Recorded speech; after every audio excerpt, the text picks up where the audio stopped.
From the campaign trail to Capitol Hill, buckle up because the Hill is rewinding the politics, events, and power players that have shaped our national headlines. Kim, what's on your radar? Well, I want to talk a little bit about this new world order, sort of, that you actually, Ryan, talked about a little bit yesterday. But there has been a lot of talk in the about the international community coming together against Russia, that Russia miscalculated and perhaps assumed Europe, which is so reliant on their oil and natural gas, that they wouldn't be reacting the way that they are. And now we're seeing Germany, France, and even Switzerland, big bad Switzerland, coming out against Russia and backing various economic measures. But the international community is much larger than the U.S. and Europe. On Friday, the UN Security Council held a vote to condemn Russia. 3 countries abstained: China, India, and the United Arab Emirates. Other countries have also hesitated or refused to condemn or punish Russia, and I want to go over some of these countries. So let's start with China. Now, in early February, China and Russia issued a written pact railing against NATO expansion and calling for a new multipolar world order, stating in this document, friendship between the two states has no limits. There are no forbidden areas of cooperation. Xi also said that their joint strategy would have a far-reaching influence on China, Russia, and the world. The statement went on to say that Russia and China stand against attempts by external forces to undermine security and stability in their common adjacent regions, intend to counter interference by outside forces in the international affairs of sovereign countries under any pretext, oppose color revolutions, and will increase cooperation. So they've come together, Russia and China. They've said our partnership has no bounds. We're going to be partnering in many, many ways. This is going to have a large impact around the world. Not only is it a security cooperation, but it's also economic. 6 days before Russia invaded Ukraine, Russia announced a years-long deal to sell 100 million tons of coal to China, a contract worth more than $20 billion. They're also going to be building pipelines to begin exporting their natural gas to China.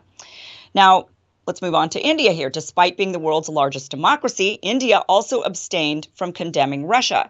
Russia is India's largest arms supplier. Russia's also backed India on UN Security Council resolutions over disputed Kashmir.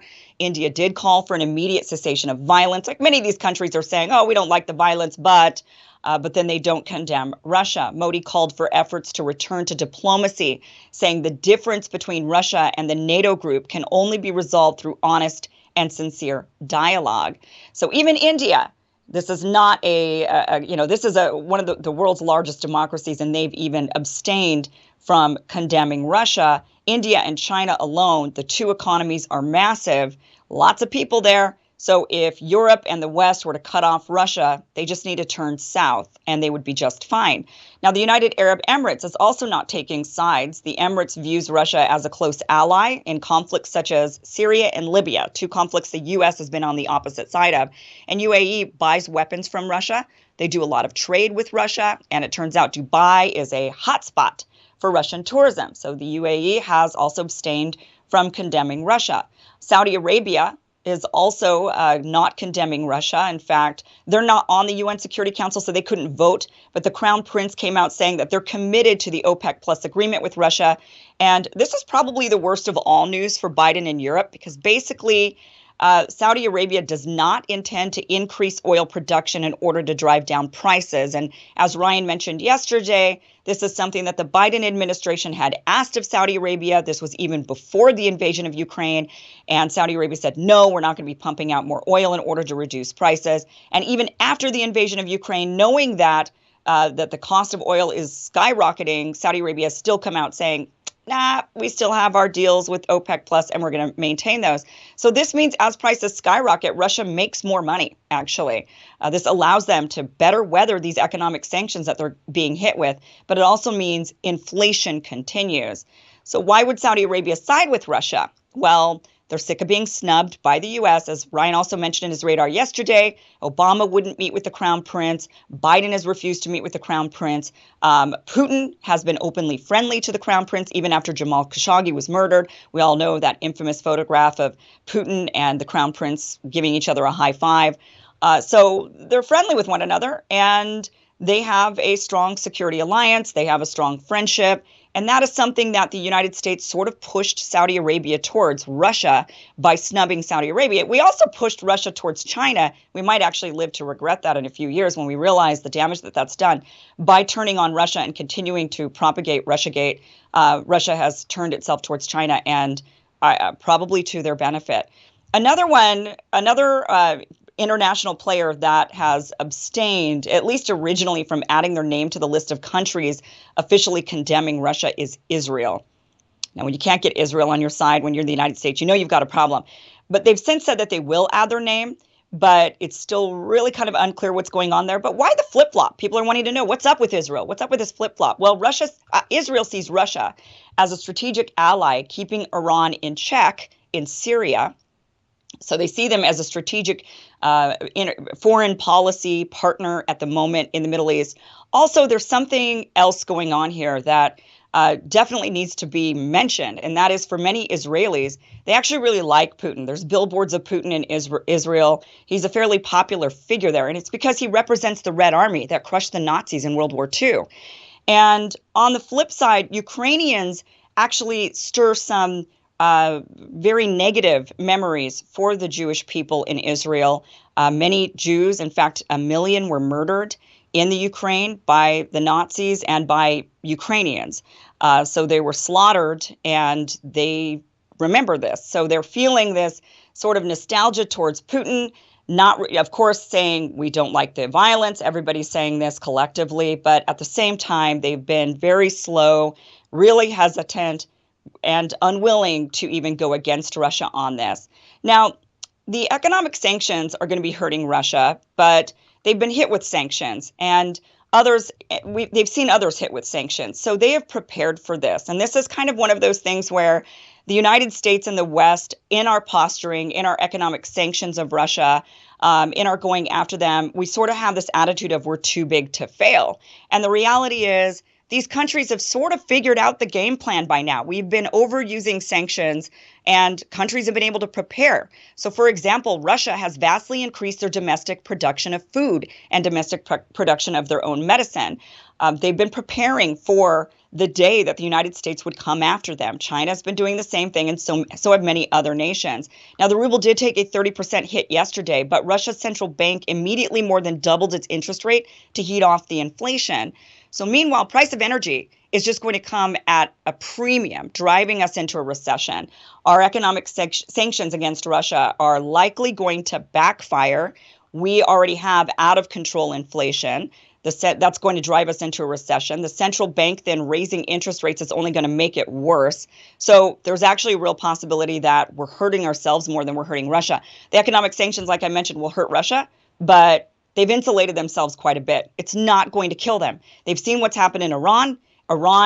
They've been able to, believe it or not, weather the economic sanctions storm, and Russia's in a better position than Iran to do this. So Russia and China, amongst many others, are looking to replace the U.S. dollar as the world currency. This is a no-brainer. This is obviously what's happening.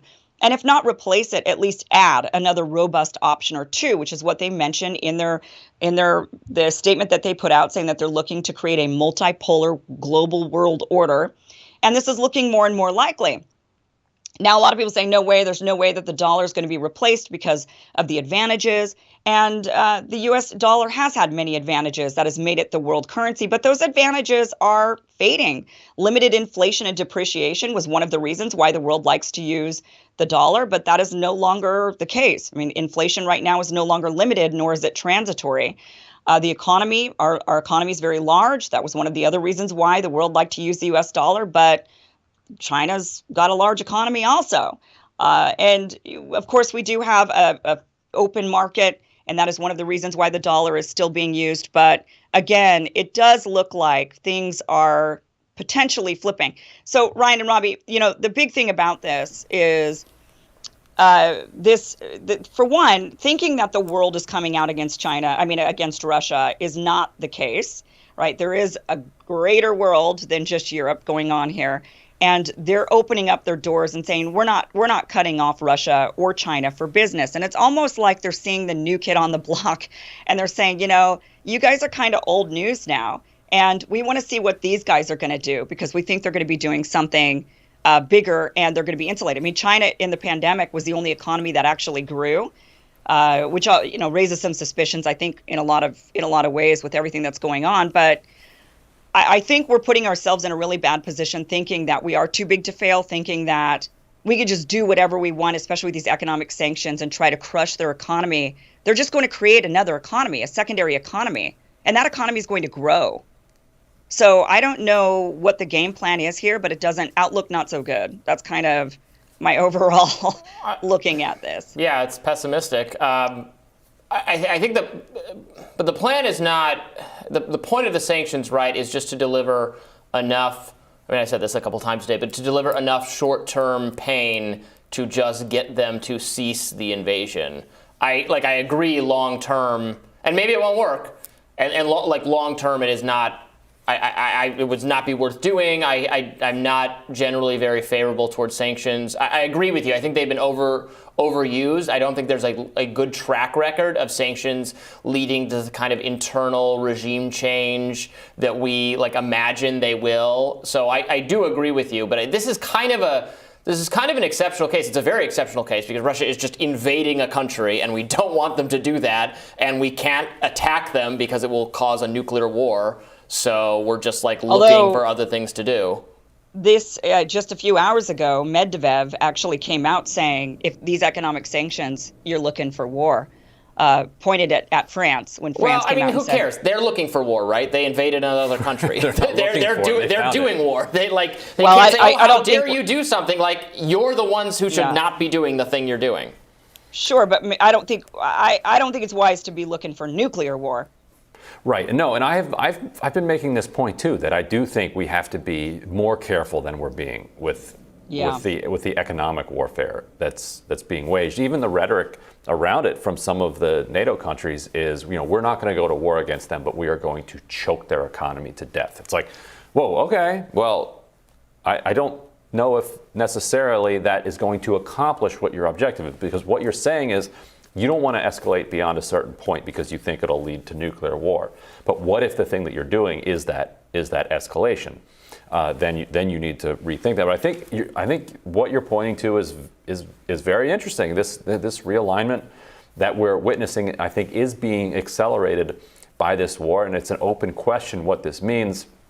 The decision by India of which direction they go, I think, will be very telling, because you could superficially say that, well, these are democracies versus authoritarian countries, but then you'd say, well, what about India? India is the biggest democracy in the world, and it exposes that there's something richer and more nuanced going on, because this isn't just a realignment that's going on, outside, country against country and countries allying with each other.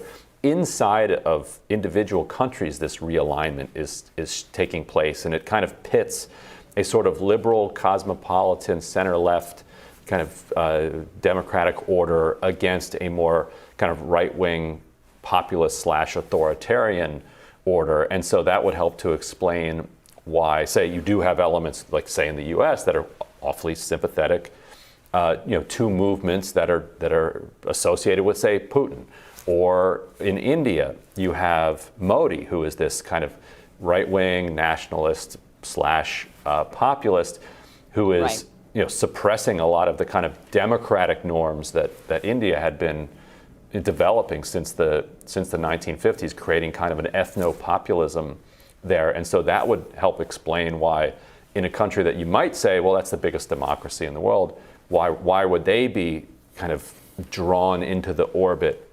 Well, it's not that all of them are, but it certainly Modi would be drawn into that orbit. I mean, what we're watching it unfold in real time, and so it's Don't very you think hard Putin is really damaging? I agree with you that there are certain aspects of the kind of populist new right in America that are a lot more favorable, or have been more favorable toward Russia, toward Putin, than the conservatives of a generation before that, the neoconservative movement. But I, in response to this, I've seen mostly, maybe not universally, but mostly strong condemnation, even from more Russia soft elements on the right. So Putin is doing himself a lot of, now maybe he doesn't care, maybe it doesn't matter, but he is doing himself a lot of reputational harm among I think that's right. everyone in the West. Not Kim's right to point out that the West isn't the whole world, right? But certainly not in the even West. close. I mean, look, China and India alone have all the population, right? I mean, they don't need, once you've got them on your side, you don't need to be worrying about the economic ramifications coming from the United States or Europe, especially if you're thinking you're going to be replacing the US dollar. And the more I look into this and the more I was kind of seeing the reaction from the rest of the international community with India, the ones I've just mentioned, I don't think this is, I do think this is about NATO expansion. I do think that that's really upset Putin. I also think this was very planned. And I think we are being very short-sighted thinking that this is just a Ukraine issue. I don't think this is about Ukraine. I think this is about American hegemony. And the more we understand this, that is what they're really taking on, that we're already in World War III. We just don't realize it. Hopefully it doesn't escalate to a nuclear war. But at this point, they're taking us on. That statement, if you read the whole statement that was put out by China and Russia at February 4th, it is ominous. I mean, they're basically saying your days are numbered, guys. It's over. And then they do this. They then forge all of these economic partnerships to one another. And then suddenly Russia goes in and invades Ukraine as if they were going to have a NATO vote tomorrow to bring them in. They weren't. There was nothing really truly that imminent about it. Why did it happen? Because I think these guys planned this out and thought this through. And I think the U.S. dollar has been replaced. We just don't realize it yet.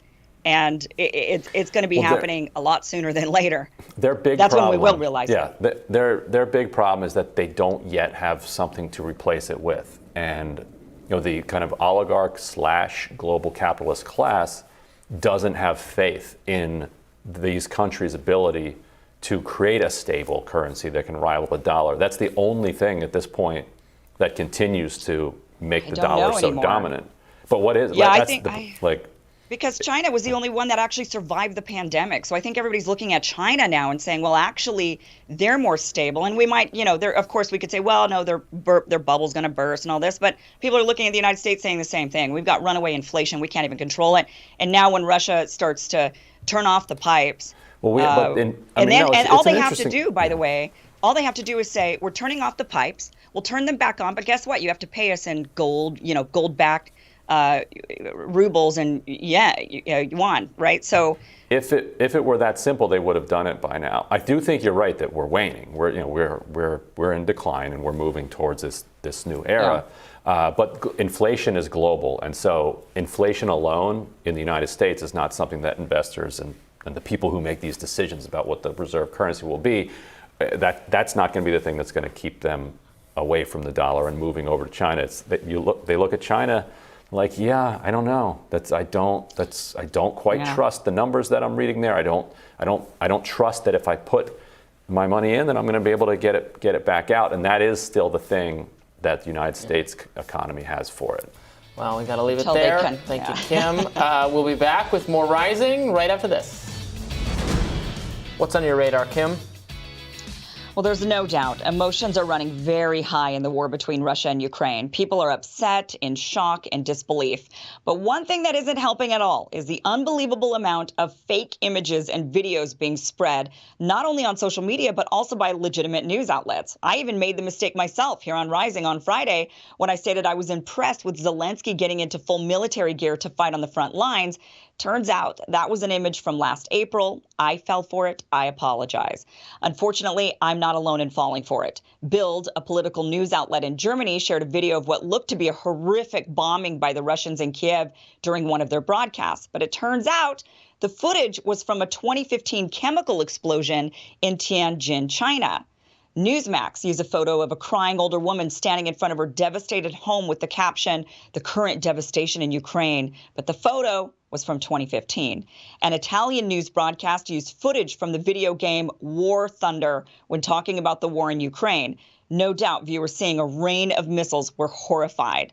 So I want to go through some of the most egregious examples of the fake news circulating around, but I have to preface this because we are in a Western nation that is supportive of Ukraine in this conflict. The vast majority of the fake news that we see circulating is anti-Russian. So I'll be debunking a lot of this type of information. However, I have no doubt similar fake news is circulating in Russia and in pro-Russian countries, showing fake news that is disparaging of Ukrainians. We're just not seeing much of it, so I can't debunk it. So keep this in mind before you lash out at me and call me a pro-Putin Russian asset at the end of this segment. So let's start with what I think is the most astonishing example of fake news circulating. It was being reported that 13 heroic soldiers on Snake Island were confronted by a Russian warship.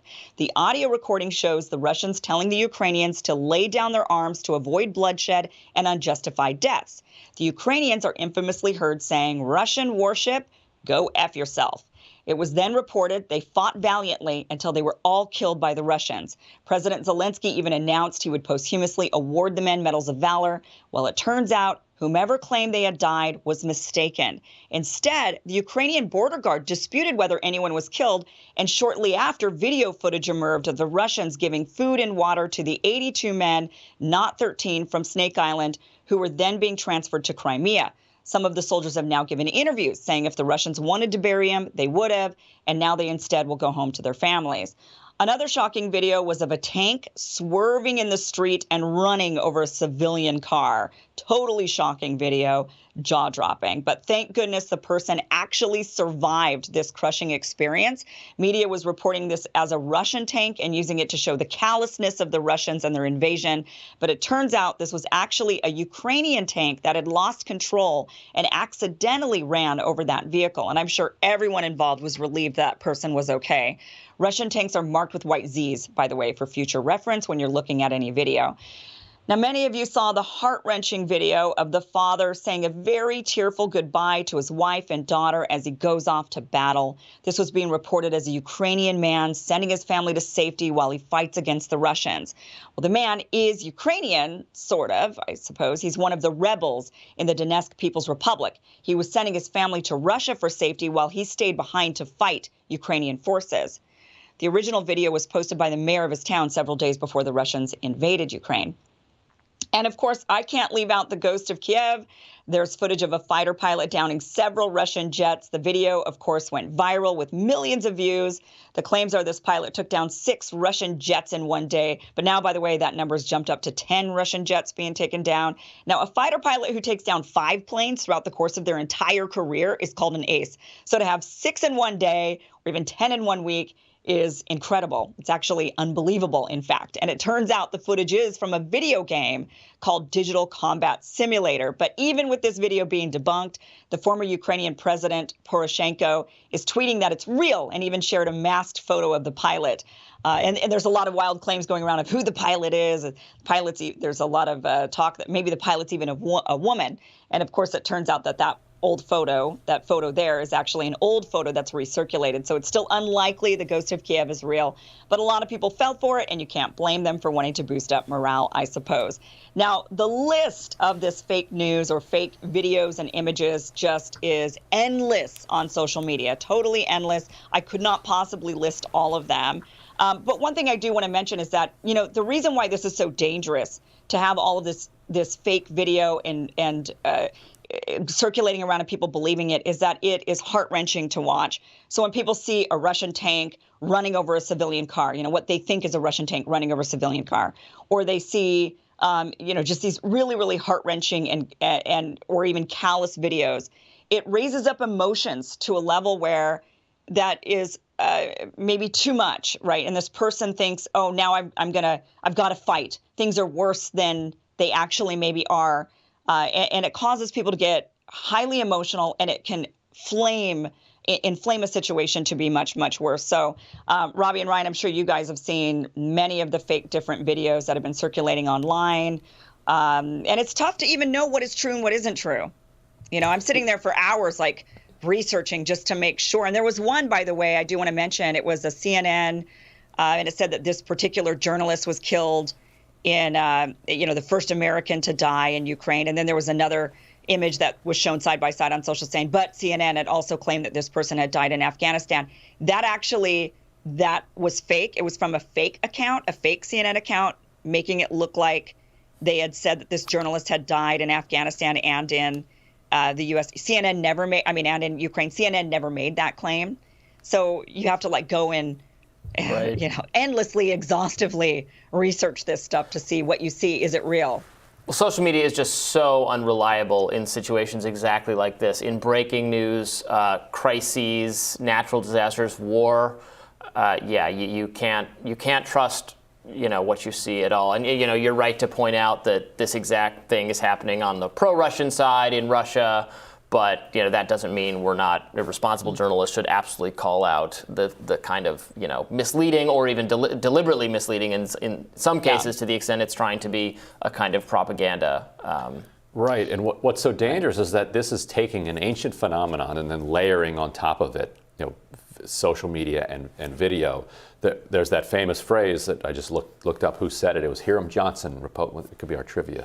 Hiram Johnson, progressive Republican senator from California, said the first casualty of war is truth. He said that about 100 years ago.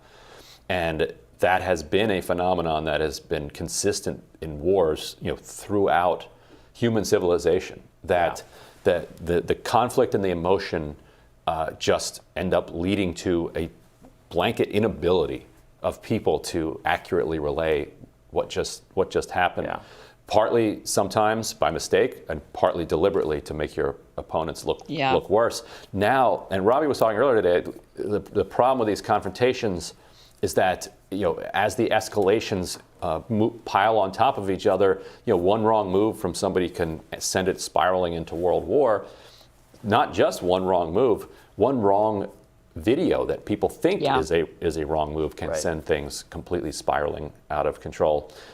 There's not much you can do about that other than as consumers, check out what you're watching. Don't share it if you don't know that it's true. About Zelensky, though, I get that those pictures, you're right to point out, were old pictures of him. He is down there, though. He's in the streets. He's in the streets with the troops. Right. And I saw some right-wing people on Twitter saying, those photos are fake, and there's no evidence he's even still in Ukraine. No, yes, there is. No, he's is definitely in Ukraine right now, and his life is in serious danger. The Russians are going to try to kill him.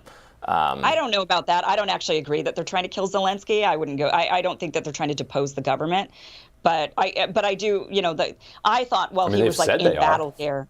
I don't. Have they actually stated that they're trying to kill Zelensky? They've said that they have no beef with the Ukrainian people or with the Ukrainian military. Their problem is the U.S.-backed Nazis that are illegally running Ukraine. So he has said that that's his goal. Whether or not it is, I don't know, but he has said.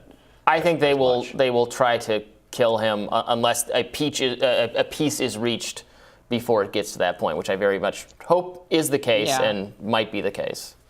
So I have been monitoring I've been monitoring both the Ukrainian and the Russian side, especially on Telegram, and then doing a lot of translating. I spend all my time right now translating post after post after post. And I will say that what I'm noticing when it comes to the propaganda, so what we're seeing on our side of it is Russians behaving badly in war, right? Like these atrocities and these terrible crimes that are happening and these heroic acts by the Ukrainians. And that's kind of the stuff that we're seeing on our end.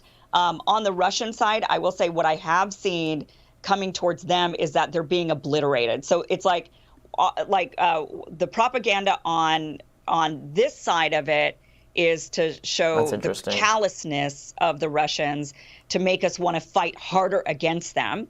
And on the Russian side, what they're seeing on their social media channels is the Ukrainians just clobbering them, trying to defeat their morale. Interestingly. So actually there was even discussion, and the Russian government announced, from what I can gather on Telegram, the Russian government actually thought about shutting down social media. They wanted to even shut down Telegram, but then they came out and announced, no, we're not going to shut it down, because people were pleading with them saying, but this is how we're getting our information, so we need to keep this channel up. But they're really, really cautious about the fake news or the misattributed posts and whatnot, and videos and images that are from previous conflicts. A lot of stuff that's, there was like a bunch of video of like dead soldiers, and it turned out that was from like 2015, from a previous conflict. So it's kind of interesting to see how the propaganda is being used on both sides to try to demoralize, the Russians and also try to get people really angry at the Russians on this side of things. I should add, actually, it might be the case that they didn't really have a good plan for what to do, they being Putin, the Russians, what to do with Zelensky, because they might have just fully expected, and this wouldn't have been an unreasonable expectation, that he would flee the way it happened in Afghanistan. Yeah. It said, the sort of when the U.S.-backed regime kind of crumbles, there was very little bravery in the past. And when the Russian-backed regime crumbled in 2014. Right. Yanukovych fled. Yeah. Exactly. So they might not have really expected this kind of outcome that he's showing. What I think is quite unusual honor in the situation. So I just think that if you're going to kill a leader, you're asking for it. I mean, then suddenly you lose the support of everybody that maybe even kind of supported you. That's why I don't really. I mean, maybe they would take him, they would incarcerate him, then they would say, now just flee because we're putting in our own government. Hey, listen, anything could happen. Yeah, I mean, that argument would pertain to everything Russia's doing right now, and they're still doing it. So. Right, to some degree, yeah. All right, well, thank you, Kim. We'll be back with more Rising right after this. Hello, good evening. Thanks for being with us tonight. I'm Blake Berman. This is a special edition of The Hill on News Nation. We expected this to be one of the defining images, right, at least at this point in time. President Trump, Vladimir Putin, face to face. That's coming mere moments into this historic summit that is now like 2.5 hours or so ongoing. But we didn't anticipate this. The Russian leader invited into the Beast, the presidential limo, and taking a one-on-one ride with the commander-in-chief. Putin smiling. And half a world away, that man right there, Vladimir Zelensky, waiting. His country's future at stake after 3 years of fending off Russian attacks, forces, and drones. We'll tell you what he is saying this evening. And leading into the summit, we heard from President Trump, touting the American economy, saying Putin wants a piece of it, but warning serious consequences if he senses the ex-KGB agent dragging him along. It will be very severe. I'm not doing this for my health, okay? I don't need it. I'd like to focus on our country, but I'm doing this to save a lot of lives. Once again, thanks for being with us tonight. Our coverage continues here on News Nation as it is 6 o'clock here in Washington, 2 o'clock out west in Anchorage, Alaska tonight. And I want to show you some of what has already unfolding if you're just trying to catch up at this hour. The Russian leader touching down on U.S. soil. Trump, Putin shaking hands, and then, as you can see here, walking down literally a red carpet. Not just any, though, as it was lined on the sides. You'll see this once these two come into frame here. Lined by military jets, fighter jets. And as that happened, a B-2 bomber with its own escort, this right here, flying right over Putin's head as he walked down that red carpet with Trump. How about that for some symbolism? The two then stepping onto a small stage, posing for the cameras. Questions lobbed by reporters, but no answers. And then the two entered into what's known simply as the Beast, the presidential limo as we know it. Trump has only extended that to two other leaders, both times in his first term. Putin, as he walked in here, the president on one side, the Russian leader goes around on the other. Putin then seen smiling, perhaps knowing the symbolism that this image right here conveys across the globe. Now, one of the first men to meet the president on the ground, the governor of Alaska, home site of this historic summit. With me in a moment, Robert Sherman, live in Ukraine this evening, on whether or not we can see Vladimir Zelensky soon heading east. But first, inside one of the rooms where the two men will soon be standing side by side, are Kelly Meyer, live tonight in Anchorage, Alaska. And Kelly, this meeting, the three on the U.S. side, the three on the Russian side, their two interpreters. Going on now for somewhere in the area of like 2.5 hours, right? Yeah, and still going, Blake. And we don't know exactly when or if this joint press conference that you see set up behind me will happen. You know, we didn't know if it would be within the first few minutes. As President Trump said, he would know within the first 2 to 5 minutes whether or not it was going to be a good meeting. He said he could even walk out, and that would be that. But now it's been going on for, as you said, about 2.5 hours and still ongoing. What's interesting is they had that switch last minute, going from a one-on-one with interpreters to the three on 3-on-3. So that one-on-one moment that you pointed out in the Beast was really the only time those two had just themselves in the Beast on the way to the location. Now they are inside that 3-on-3 meeting, and followed by that, they are going to then have the 5-on-5. You see there, this is the team of 3 on each side. Lavrov in there with him, as well as his top foreign policy advisor. Interesting, Lavrov was spotted wearing a USSR sweatshirt when he landed here last night. Those 5 that will be in the meeting after this, that includes the Treasury Secretary and the Commerce Secretary, which is interesting as you were talking about sanctions. We're talking about maybe the potential of Alaska access to the rare earth and minerals they were talking about. So that will be interesting too. So it could be a while, Blake. We're here waiting to see what happens. I wanted to play a bit of what he had to say on the plane, though, about the negotiations as well as what this means for Ukraine. Take a listen to this. There's nothing set in stone. I want certain things. I want to see a ceasefire. This is not to do with Europe. Europe's not telling me what to do. But they're going to be involved in the process, obviously, as well as Zelensky. But I want to see a ceasefire rapidly. I don't know if it's going to be today, but I'm not going to be happy if it's not today. And though Ukraine and its leader are not here for this meeting today, the president has floated the potential for a second meeting here in Alaska. But we do see protests happening outside of this base now. And there was even Ukrainian flags flying in the city of Anchorage today. Blake. Our Kelly Meyer live tonight on site in Anchorage in the middle of it all. Kelly, thank you. The Ukrainian leader, as she mentioned, they're not present, but supporters for the country showing up, pro-Ukrainian protesters. Kelly just mentioning this. Here's some of the images in Anchorage today. And inside Ukraine, shots fired from both Russian and Ukraine ahead of this meeting. The Ukrainian drone strikes and a Russian offensive in the critical Donbass region. Air sirens also over the skies of Ukraine throughout the day, which is once again where we find our Robert Sherman live this evening. Robert? Yeah, Blake, all throughout the day here, as there's all these conversations taking place in Alaska about peace, about ceasefires, about moving towards diplomacy. Well, here on the ground today, there's still heavy fighting that's ongoing in the Donbass region. We've heard air raid sirens here in Kyiv multiple times throughout the day. And even after the doors were shut and that 3-on-3 summit started to get underway, there were alerts going off here in Ukraine for both missile and drone incursions across the country here. That's why Ukrainian President Volodymyr Zelensky is saying tonight in his evening address, he doesn't buy that Russia is even serious about peace. Take a listen to the Ukrainian president. The war continues. It continues precisely because there is no order, nor any indication that Moscow is preparing to end this war. On the day of negotiations, they also kill people, and that says a lot. And when we met with Ukrainian President Volodymyr Zelensky earlier this week, one of the things he said to be on the lookout for was a photo with Russian President Vladimir Putin and President Trump. He believed it'd be the most significant thing that comes out of this summit. That photo has already been snapped, and according to the Ukrainian president, it marks the end of Russian isolation, which began in 2022 when this invasion first took place. Bottom line, Blake, Ukrainians feel left out of the loop here. Low optimism anything will come out of this, but are hoping maybe a trilateral summit is in the future. Blake?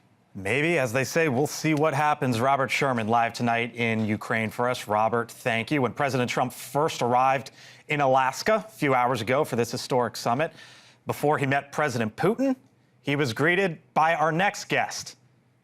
Mike Dunleavy is the governor there in the great state of Alaska. Busy day for you, sir. I know it is, and I greatly appreciate you joining us live tonight here on the Hill. Thanks for being with us, Governor. You met with the president. Happened when he landed on the tarmac there. What'd you tell him? Well, we were able to go into Air Force One, go into the Oval Office. We met with several of the secretaries, Chief of Staff, Susie Weil was there as well. And then the president came in, and the delegation from Alaska had a brief discussion with them about some of the rumors we were hearing in the press that the Russians were going to be invited to partake in our rare earths, or that the Russians were going to be transporting our gas by Russian LNG tankers. And those rumors were dispelled by the folks in Air Force One. And then basically we talked a little bit about our gas line, and then wished the president well because they were getting close to having President Putin land. And so Again, it was just clarifying some of the rumors we heard in the press, wishing them well, welcome them to Alaska, and then we went out on the tarmac, waited for both of the presidents to come to a podium. They took some pictures, and they went directly into the discussions that they're having now. So obviously the focus here is on Russia and Ukraine, Alaska playing host to this meeting right now. But there's obviously, and you just went right to it, a lot at stake for your state, considering Russia is not that far off the coast there. What if anything's at stake here for your home state? Well, we, like I said, we dispelled those rumors when we heard them because, of course, they were concerning. But we have a tremendous opportunity with all of our resources. I mean, our gas, our oil, our rare earths, our critical minerals. We have a lot of allies in the Pacific Rim that are obviously pro-American, pro-Alaskan. We've been having discussions with them on purchasing our gas. Our huge natural gas line project is moving, getting closer to a final investment decision, which should happen sometime in early January. So we're feeling pretty good about where the economy is going to go, where Alaska is going. We, very robust military, so we really don't fear the Russians. We've had to deal with the Russians since we became a state in 1959 at the height of the Cold War. So it's a dangerous neighborhood, but we know how to deal with these people. How did you learn, Governor, that your state was going to be playing host to this? And have you dealt with the Russians at all? And if so, what's that like? Well, we're only 2.5 miles away from Russia, 2 islands, Big Diomede, Little Diomede, and 50 miles from coast to coast. And so we have a lot of Russian aircraft come close to our international fly zone, or fly zone here in Alaska as well. And our fighters escort them out. We have also Chinese warships that come up to the Bering Straits and have joint operations with the Russians. And we're also under a North Korean missile umbrella as well. So we've been dealing with the Russians since the Cold War. We actually, when we were allies, we actually would be shipping aircraft through Alaska, through Siberia, to help the Russians with the war effort against the Nazis. And so long-standing, I guess you would say, relations, oftentimes strained, initially good when Alaska was purchased, but I'd say they're strained now, and we're keeping an eye on things. He is the governor there in Alaska. It's a busy day, busy night, as I mentioned. I really appreciate you joining, sir. Mike Dunleavy, governor there out west. Thank you, sir. Thanks, Blake. Of course. Joining me now, host of the Hill Sunday, senior fellow at the American Enterprise Institute, Chris Steyerwalt. Hello, brother. How are you? Doing well. Happy Summit Friday. Yes, sir. So much symbolism. Yeah. I mean, just if you take the first 5 minutes of this, we have no idea what's being said behind closed doors. Maybe we never will. Maybe we will. Who knows? I don't know. But you saw Trump and Putin shake hands. Right. Walk down a red carpet with fighter jets escorting them. Right. As that happens, a B-2 bomber buzzes over Putin's head. Trump then stands on a stage with him and brings him into the beast. Right. And I'm going, what's going on here with all this messaging? Well, it looked like Trump was treating him, and he's small in stature compared to Trump, which Trump always enjoys whenever he can lord himself over another mammal. But Trump was sort of displaying him like he was a fish, a halibut that he had pulled out of Prince William Sound, that he was saying I've got him and he's here. Now, I'm sure that for the Ukrainians, this is a sickening sight. Yeah. This butcher, this war criminal, the worst actor on the world stage of our generation, getting the smoochy hello buddy handshake and all of this stuff. But we should also remember, symbolism's important. But what could come out of this is potentially crippling sanctions for Russia, a punishment for Russia. That was kind of that doesn't matter. That was kind of like the message from Trump on Air Force One touting the U.S. economy, and we hear him do that every day. That's not new, but basically saying if Russia wants a piece of this, you better deal. And I guess the other side of that is if you don't come to the table, then we rain all those sanctions on top of you. Let me ask you though, the team Rubio and Witkoff, the first summit in Helsinki, they were one-on-one. Yeah, there were a lot of questions. Both sides of the aisle about that being the decision. This time around, it's different. Well, Trump is different, too. He was at a low point in his first term when he went, and he was under the cloud of the allegations, some real, some fake, about what Russia had done to interfere in the 2016 election. And that was the dominant motif of his first term. And I don't know how much a part that was of the bad performance he turned in there and how poorly that summit went for the United States.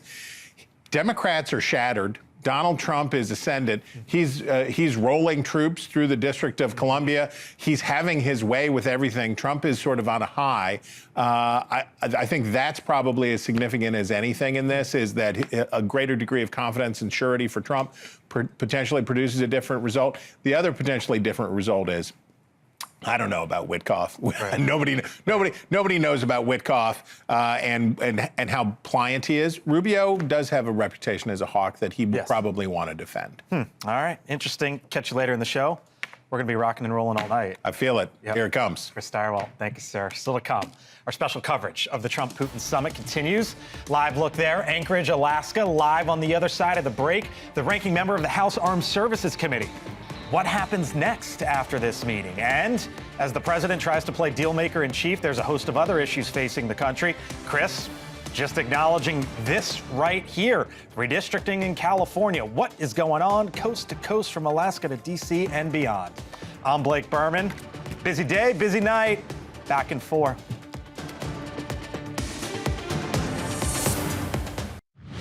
All right, live look right now as we continue our coverage. Joint Base Elmendorf, Richardson, Anchorage, Alaska. President Trump, the Russian leader Vladimir Putin, meeting right now. It's been going on, if it's still going on, for about 3 hours' time. Of course, a hope for a ceasefire between Russia and Ukraine is what the U.S. is working toward here. The president previously saying he would know very quickly if a deal could be reached or not. The president saying the territorial swaps could be discussed as well. But today he clarified Ukraine will be involved in any deal. I've got to let Ukraine make that decision, and I think they'll make a proper decision. But I'm not here to negotiate for Ukraine. I'm here to get them at a table, and I think you have two sides. Live look back at the podium there, and I'm showing you this shot because you can clearly see that you got two folks up there where the president would be standing, it looks like on the right side, one of the sides, either way, whatever. And they're talking. I don't know if they're giving instructions or what. Either way, it's a possible sign that maybe a press conference, a couple last-minute checks, making sure a couple last-minute checks. Okay, so either way, we're keeping our eyes there on Anchorage, as it seems like with the press sitting down there, we could be getting close to something big there. Come on in, Congressman Adam Smith. He is the ranking member on the House Armed Services Committee. With us once again here on the Hill. Congressman, I asked you the other day if you could come on back, and you did. I'm grateful that you have. Thanks so much for being with us tonight. I found it interesting that the president said today, I'm not here to negotiate for Ukraine. I'm here to get them to the table. What did you make of those comments, and are you on board with that approach? Yeah, I think I am. I mean, I think it's a realistic approach. Look, I mean, what we want is we do want an end to the war. I mean, that's certainly important for Ukraine and Russia, but it's also important for the world. This has been a devastating war. So you want that, but you also want it done in such a way that doesn't set Putin up to be able to use aggression further in Ukraine or elsewhere. And that's why it's so important that we have a sovereign democratic Ukraine that's capable of defending itself when that war comes to an end. So those are the two goals. And I think that is an appropriate role that President Trump can play, is to help push forward that conversation. I just hope he also understands the role that the U.S. can play in making sure that the coalition supporting Ukraine remains strong, and that the U.S. uses its power to show Putin that he can't take Ukraine. He has to get to a negotiated settlement. This is the part we've talked about before that I think President Trump has undermined that unity in the past. He's changing his tone a little bit. But if he does that, then I think that moves us forward towards a more positive trajectory. I spoke to, you and I talked earlier in the week, and I spoke yesterday to someone who you certainly know of if you haven't spoken with in the past, former Ambassador Bill Taylor, who was the ambassador there in Ukraine. And he said this, it stood out to me, and I want to get your reaction on the other side. Sure.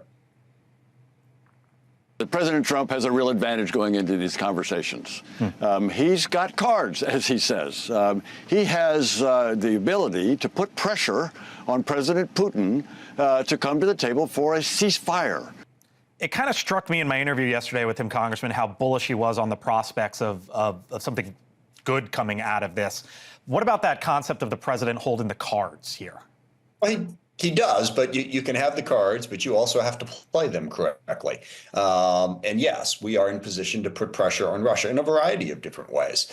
Sanctions is certainly an option the president has talked about, but again, strong support for Ukraine is another way to do that. The president thus far has not played those cards well. If he does play them, if he applies that pressure that Ambassador Taylor alluded to, that's the crucial step that needs to happen here. And, they've been talking, I guess, for the last 2-3 hours now.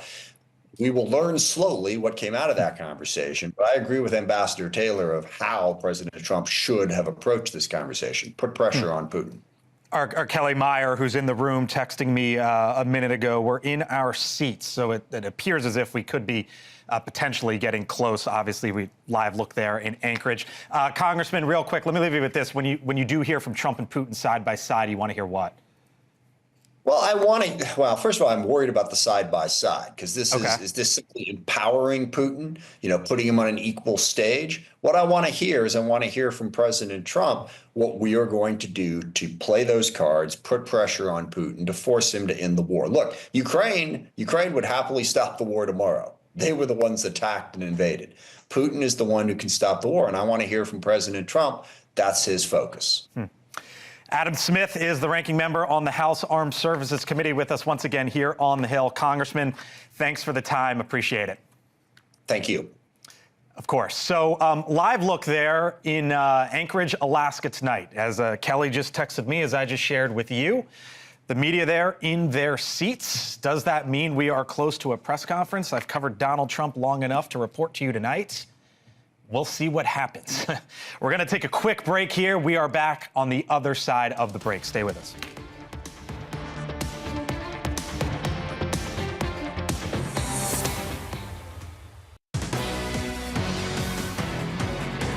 Welcome back on this Friday evening. Our coverage continues here on News Nation Live Look.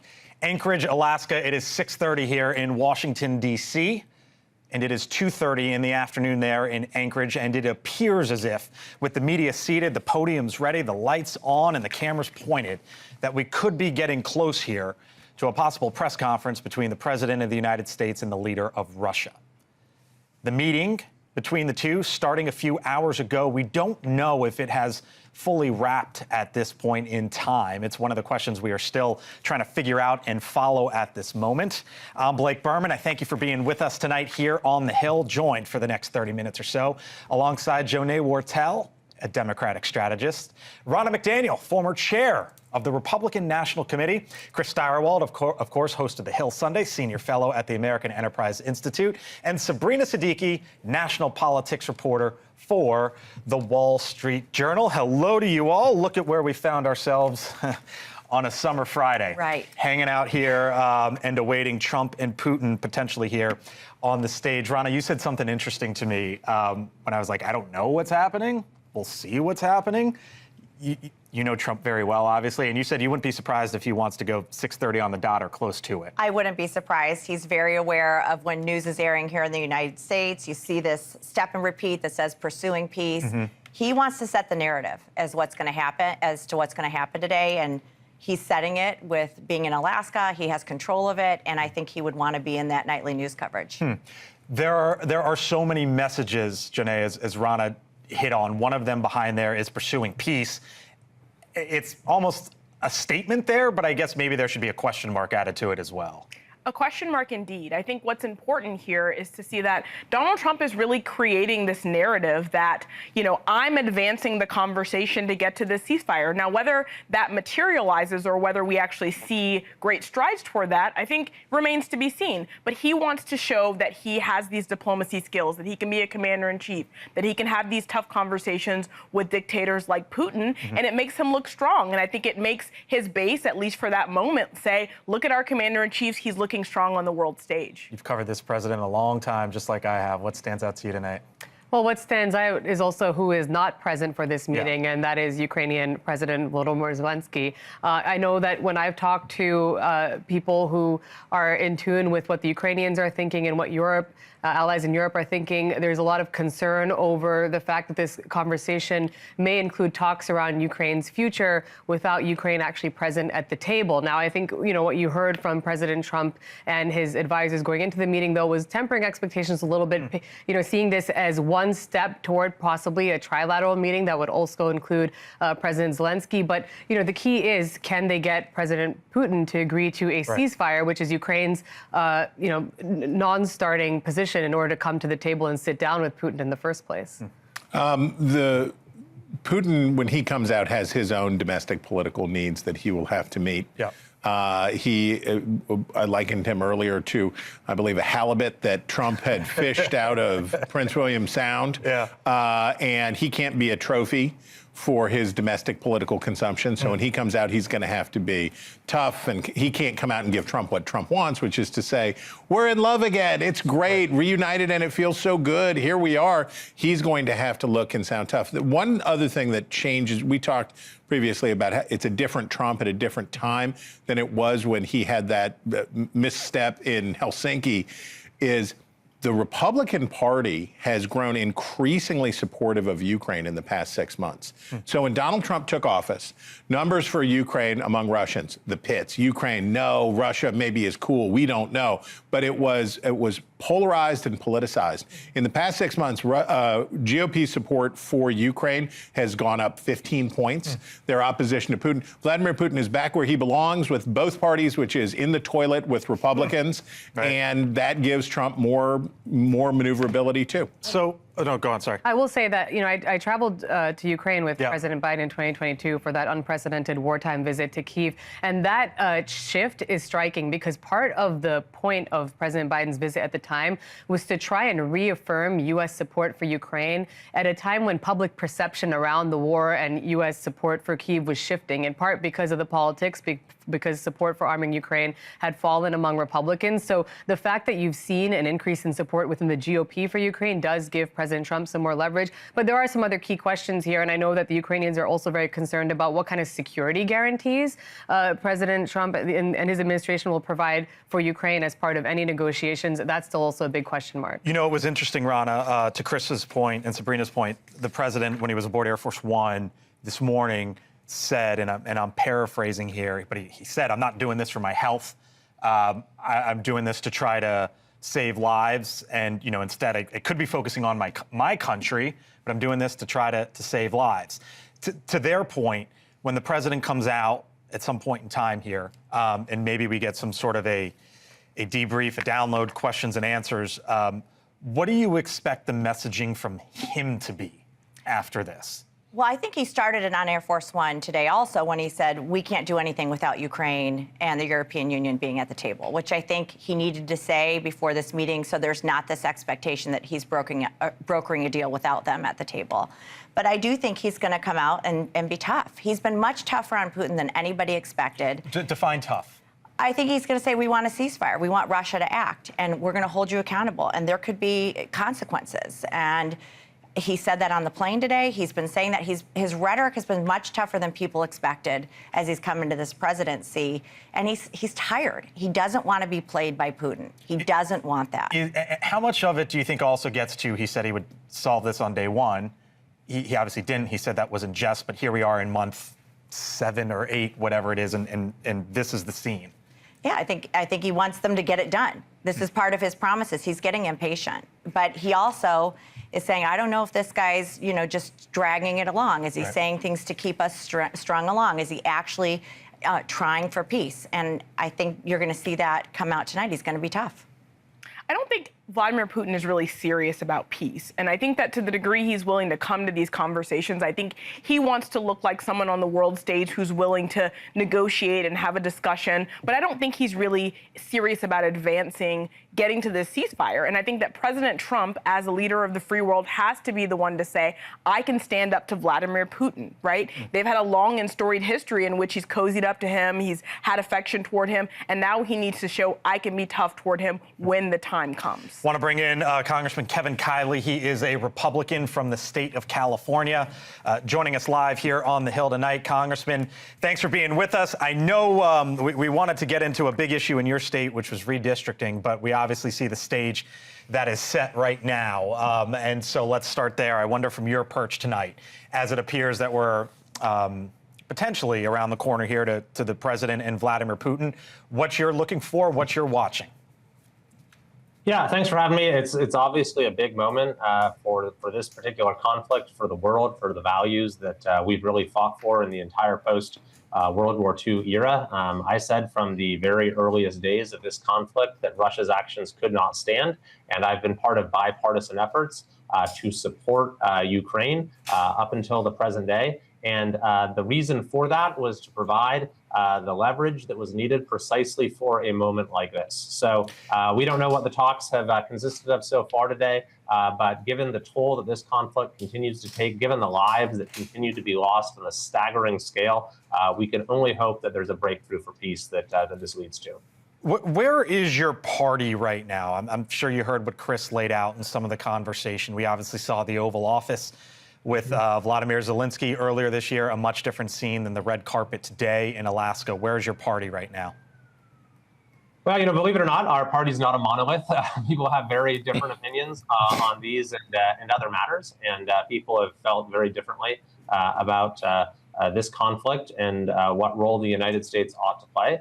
I think that by and large, if there's one unifying thread, that I think is a unifying thread across parties, is that we want to see peace here. We want to see this conflict brought to an end. And I would add the important view of my own that I know is shared by many, that we need to make sure that it is done in a way that defends the values that have undergirded the international order since World War II, that we just can't go around invading countries. And so hopefully this conflict will soon be brought to an end, and that principle will be vindicated. Do you take any issue with the president inviting in to the presidential limo the beast, Vladimir Putin? That's only happened. The president only did it twice, as we know of it, in his first term with Emmanuel Macron and Shinzo Abe. And you had that image today of Vladimir Putin in the beast. Does that rub you in the wrong way at all? I didn't see that. I mean, the president has his own methods when it comes to conducting diplomacy, and I think that he's proven very successful in a number of ways in terms of ending conflicts and bringing peace. So not sure I'm going to second guess particular tactical decisions about who's in what vehicle, but hopefully the ultimate outcome here will be a good thing for the world and certainly for the folks who continue to put their lives at risk in this conflict. One of the things that overhangs this, and it would potentially start in the United States Senate, are sanctions. That if if members of Congress feel that Vladimir Putin is not acting in a manner or progressing in a manner that he should, that a massive sanctions package could be headed Russia's way. If it's an if, but if we get to that point, where do you think that would land, or how would that be received in the House? Well, I don't know that we need to engage in hypotheticals at the very moment in which, there may be a very drastic change of course, or at least an opportunity for that. But I think that, certainly you can't take options off the table. And I think there's, going to be strong support if we don't see the sort of breakthrough we're looking for here for any measures that would, help to facilitate a positive outcome. Kevin Kiley is a Republican from California. Congressman, I appreciate you joining us tonight here on the Hill, hanging with us for this breaking news. Thank you, sir. You bet. All right, back with me now. Full panel, as it is 6:42 here on the East Coast. And as we await whatever might come next out there in Anchorage, Alaska. Chris, you and I talked about this, and I actually think that's a striking image there on the bottom of the screen. We talked for a moment here about sort of what to expect and some shifts within the Republican Party. But what about the way that this was all set up today? You had, if you're just joining us here, it was striking. It was fascinating on so many levels because you had Trump and Putin arriving at the same time, walking down a red carpet. Vladimir Putin sort of walked through United States military fighter jets. A B-2 bomber then flying over his head. Trump loves a flyover. He loves a flyover. And then it's like an NFL walked game. onto the stage and then into the beast. Yeah, as you watch that happen, you could think about how much different the world looked 5 months ago, 6 months ago. Trump was going to end the Ukraine war in 24 hours, and I don't know how long ago that meeting in the Oval Office was with Zelensky, but what a catastrophe, right? And it's everything is spiraling out of control, and he's going to feed Ukraine to the wolves. This is contemporaneous to something going on in the Republican Party that was super crazy. Remember, we have Russian grocery stores are amazing, and maybe Vladimir Putin is our friend, and maybe this is all awesome. So there was a moment in the spring where if you're Putin, you're like, I got it. I broke America, right? America's broken. The Republican Party cannot confront me because for the very reason that anything that Joe Biden wanted, as Sabrina pointed out, Joe Biden goes to Ukraine to sell the Ukraine war and, of course, convinced every Republican. And Joe Biden could have gone and said, I've discovered unicorns that will solve all of our problems for all time. And Republicans would be like, that guy and his dumb unicorns. I hate that guy. It's the worst. So it had the reverse effect. So there was a moment this spring where if you're Vladimir Putin, you say, I got him. We did it. And now here you are again. You're being held up like a prized fish, and they've got bombers flying over your head. And Trump says he's going to end your economy if you don't stop attacking Ukraine.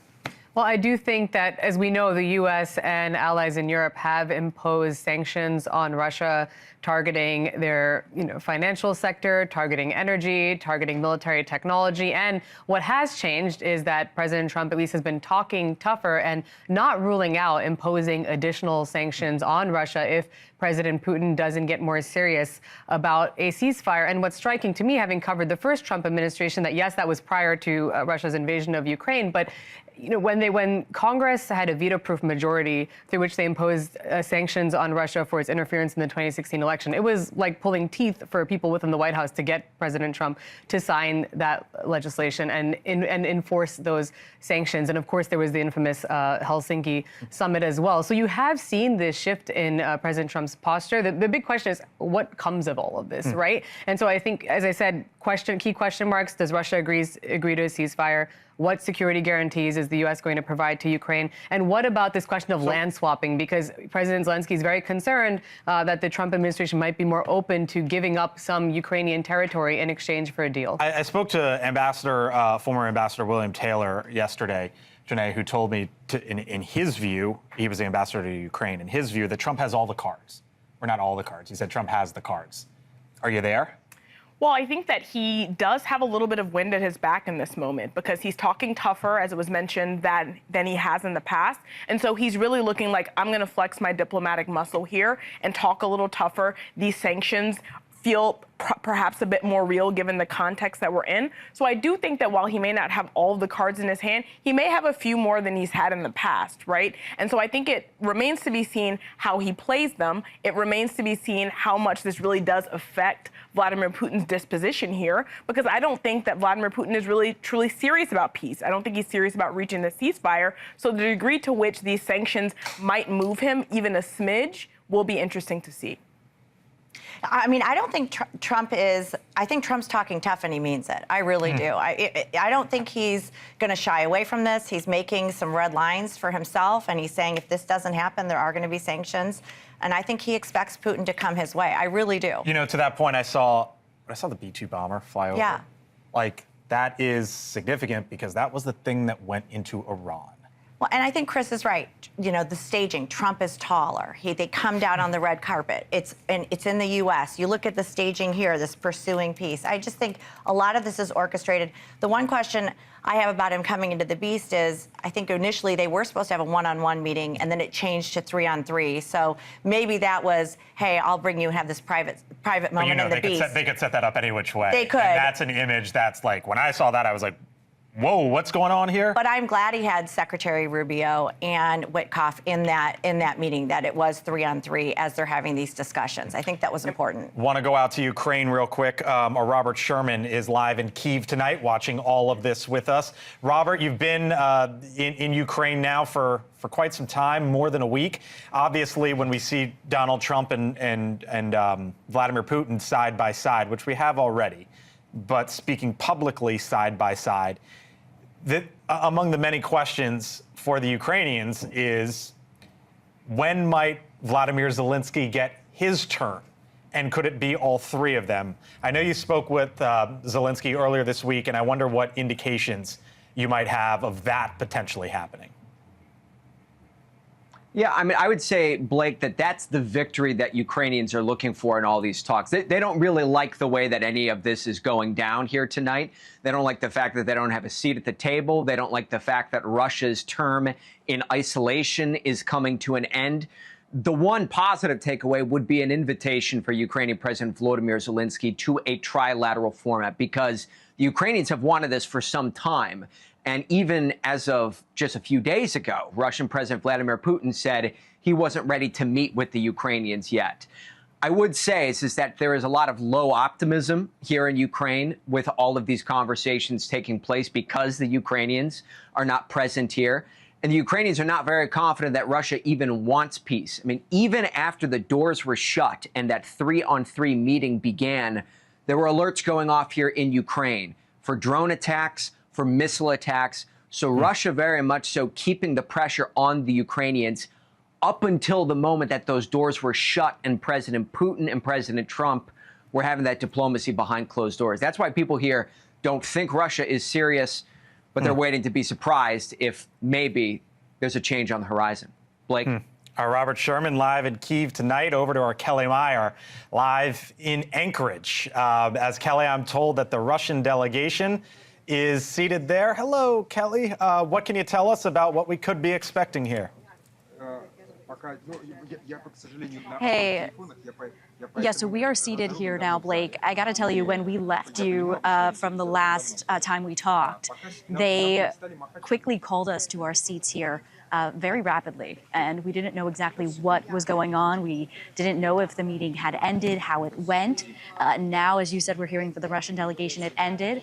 We're also hearing that Steve Witkoff has left quickly.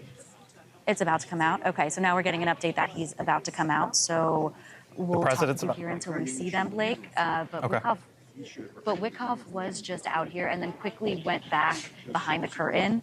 We know his team is seated from up in the front, Caroline Levitt, Stephen Chung, and we're just watching now to see when they come out here, but it really could be any moment that we could see President Trump and Russian President Vladimir Putin along with him and find out exactly how this went. Watching now as the curtain opens, Lavrov is coming out right now, Blake. As you see, his foreign minister coming out. He's the one that we were just talking about that was wearing that sweatshirt when he landed that said USSR. He's taking his seats now. Obviously, a lot of movement, a lot of people trying to get him. And other members walking back in from, all right, I see Susie Wiles walking back into her seat. We also see some of the U.S. delegation. I see Treasury Secretary Scott Bessent coming out right now, taking their seats. Here comes Treasury Secretary Scott Bessent, CIA Director John Radcliffe, Stephen Chung, Pete Hegseth, Secretary of Defense, Commerce Secretary Howard Lutnick, all coming out. Caroline Levitt after them, all taking their seats. I see Dan Scavino, all taking their seats. So we are getting ready for President Donald Trump to come here on stage to find out exactly how this meeting went. Kelly Meyer, live for us there in Anchorage. Kelly, thank you very much. I'll clear you because I know you probably, as we see Kelly smiling there, have to take a seat there because the president's coming out anytime. I can tell you what you just witnessed from Kelly is the toughest thing to do in all of cable news. A world event there near the front row with the American leadership and a foreign leadership there. Donald Trump and Vladimir Putin. Kelly doing it with grace. Kelly, thank you. It appears that we are moments away. Normally when you have the high-level folks seated like that, you know that you're around the corner. I thank you for being with us tonight. It is 6:52 here in Washington, 4:52 out in Anchorage, Alaska. I'm Blake Berman as our coverage continues here on News Nation. Chris Steyerwalt, it appears as if the two leaders could be coming out any moment here. Yeah, Putin needs more. Time is on Putin's side. A draw is good for Putin. His army is being devastated, but they continue to get enough conscripts. They continue to get enough bodies to feed into this meat grinder that our allies in Ukraine have built for them. He is on sure enough footing at home, and as long as the Indians and others keep buying Russian oil, he can keep this going. So time is on his side in terms of his territorial ambition. The threat that Donald Trump has, which is more punishing economic sanctions, do mean economic pain for American consumers. Inflation is going up, prices are going up, prices are a huge pressure inside domestically. The worry would be oil. Exactly. If he double tariffs India for buying Russian oil and shuts off the spigot in Russia completely, that's going to drive U.S. energy prices up. I'm not going to go where Chris is. I actually think I just did a focus group last night in Michigan, and people are feeling very good about Trump. They feel like costs are going down. They feel like he's doing the right thing. They like what he's doing on crime. They like what he's doing on immigration. And I just am going to say to the casual viewer tonight that isn't a foreign policy wonk, they're going to look at this and say this is a leader. This is a president going in and leading. And as you hear there, the announcement, the President of the United States, Donald Trump, and the Russian leader, Vladimir Putin, side by side. Anchorage, Alaska. As we watch and listen live here on News Nation, I thank you for being with us tonight. Mr. President, ladies and gentlemen, our negotiations have been held in a constructive atmosphere of mutual respect. We had very thorough negotiations that were quite useful. I would like to thank once again my American counterpart for the proposal to travel out here to Alaska. It only makes sense that we've met here because our countries, though separated by the oceans, are close neighbors. So when we've met, when I came out of the plane and I've said, "Good afternoon, dear neighbor, very good to see you, in good health, and to see you alive." I think that is very neighborly. And I think that's some kind words that we can say to each other. We're separated by the Strait of Bering, though there are 2 islands only between the Russian island and the U.S. island. They're only 4 kilometers apart. We're close neighbors, and it's a fact. It's also important that Alaska has to do with our common heritage, common history between Russia and the U.S., and many positive events have to do with that territory. Still, there is tremendous cultural heritage back from the Russian America. For example, Orthodox churches and a lot of more than 700 geographical names of Russian origin. During the Second World War, it was here in Alaska that was the origin of the legendary air bridge for the supply of military aircraft and other equipment under the Land-Lease program. It was a dangerous and treacherous route over the vast emptiness of ice. However, the pilots of both countries did everything to bring closer the victory. They risked their lives and they gave it all for the common victory. I was just in the city of Magadan in Russia, and there is a memorial there dedicated to the Russian and the U.S. pilots. And there are 2 flags, the U.S. flag and the Russian flag. And I know that here as well, there is such a memorial. There is a military burial place several kilometers away from here. The Soviet pilots that buried there who died during that dangerous mission. We're thankful to the citizens and the government of the U.S. for carefully taking care of their memory. I think that's very worthy and noble. We'll always remember other historical examples when our countries defeated common enemies together in the spirit of battle camaraderie and allyship that supported each other and facilitated each other.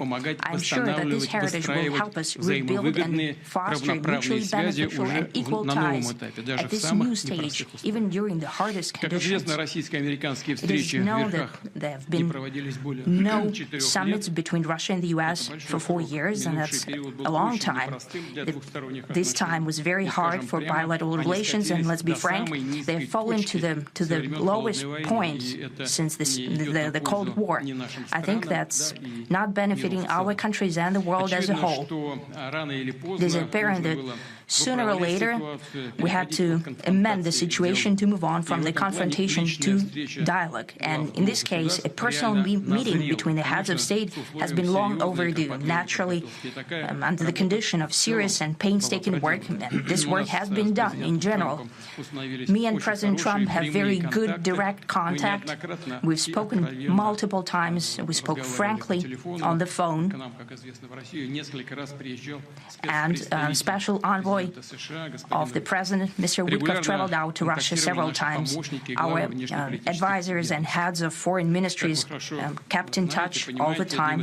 And you know fully well that one of the central issues was the situation around Ukraine. We see the strive of the administration and President Trump personally to help facilitate the resolution of the Ukrainian conflict. And his strive to get to the crux of the matter, to understand this history, is precious.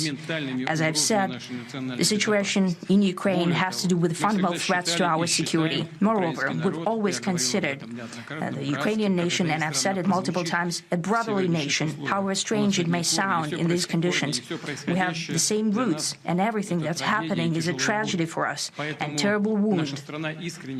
Therefore, the country is sincerely interested in putting an end to it. At the same time, we're convinced that in order to make the settlement lasting and long-term, we need to eliminate all the primary roots, the primary causes of that conflict. And we've said it multiple times, to consider all legitimate concerns of Russia and to reinstate a just balance of security in Europe and in the world on the whole. And I agree with President Trump, as he has said today, that naturally the security of Ukraine should be ensured as well. Naturally, we are prepared to work on that. I would like to hope that the agreement that we've reached together will help us bring closer that goal and will pave the path towards peace in Ukraine. We expect that Kiev and European capitals will perceive that constructively and that they won't throw a wrench in the works. They will not make any attempts to use some backroom dealings to conduct provocations to torpedo the nascent progress. Incidentally, when the new administration came to power, bilateral trade started to grow. It's still very symbolic. Still, we have a growth of 20%. As I've said, we have a lot of dimensions for joint work. It is clear that the U.S. and Russian investment and business cooperation has tremendous potential. Russia and the U.S. can offer each other so much in trade, digital, high-tech, and in space exploration. We see that Arctic cooperation is also very possible. And our international context, for example, between the Far East of Russia and the West Coast of the U.S. Overall, it's very important for our countries to turn the page, to go back to cooperation. It is symbolic that not far away from here, at the border between Russia and the U.S., there is a so-called international date line. I think you can step over, literally, from yesterday into tomorrow. And I hope that we'll succeed in that. In political sphere, I would like to thank President Trump for our joint work, for the well-wishing and trustworthy tone of our conversation. It's important that both sides are result-oriented, and we see that the President of the U.S. has a very clear idea of what he would like to achieve. He sincerely cares about prosperity of his nation. Still, he understands that Russia has its own national interests. I expect that today's agreements will be the starting point, not only for the solution of the Ukrainian issue, but also will help us bring back business-like and pragmatic relations between Russia and the U.S. And in the end, I would like to add one more thing. I'd like to remind you that in 2022, during the last contact with the previous administration, I tried to convince my previous American colleague that the situation should not be brought to the point of no return when it would come to hostilities. And I said it quite directly back then that it's a big mistake. Today, when President Trump is saying that if he was the president back then, there will be no war.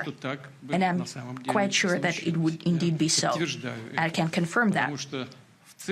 I think that overall, me and President Trump have built a very good, business-like and trustworthy contact. And I have every reason to believe that moving down this path, we can come, and the sooner the better, to the end of the conflict in Ukraine. Thank you. Thank you. Well, thank you very much, Mr. President. That was very profound. And I will say that I believe we had a very productive meeting. There were many, many points that we agreed on, most of them, I would say, a couple of big ones that we haven't quite gotten there, but we've made some headway. So there's no deal until there's a deal. I will call up NATO in a little while. I will call up the various people that I think are appropriate, and I'll, of course, call up President Zelensky and tell him about today's meeting. It's ultimately up to them. They're going to have to agree with what Marco and Steve and some of the great people from the Trump administration who've come here, Scott and John Ratcliffe, thank you very much. But we have some of our really great leaders. They've been doing a phenomenal job.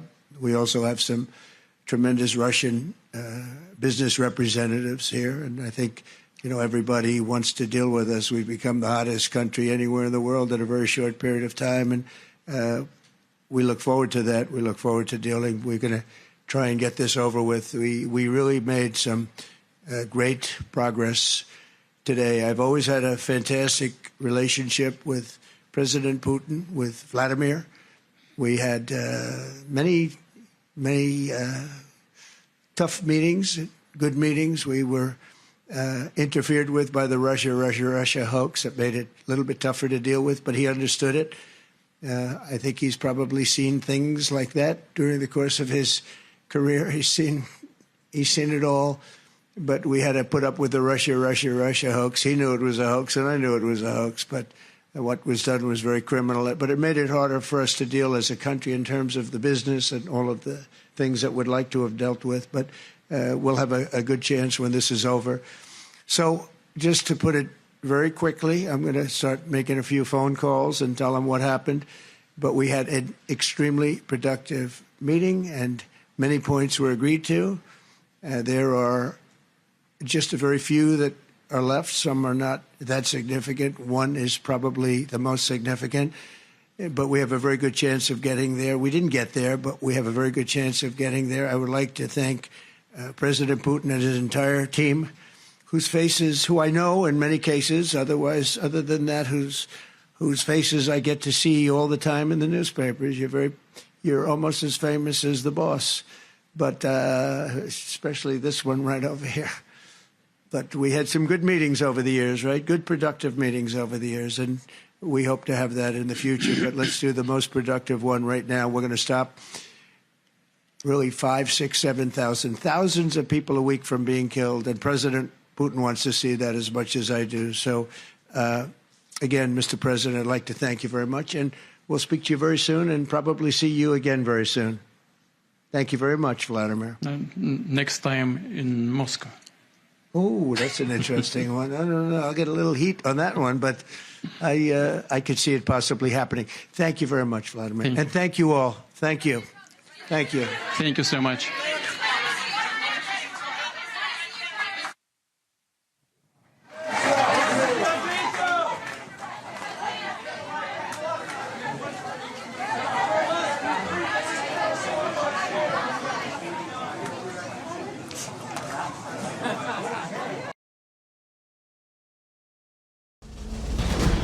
Kim, what's on your radar? Well, many of us did not believe Russia was going to invade Ukraine. Obviously, we got this one wrong. But for many years, people from policy experts to world leaders have been warning that the West NATO expansion towards Ukraine would result in exactly what's happening now.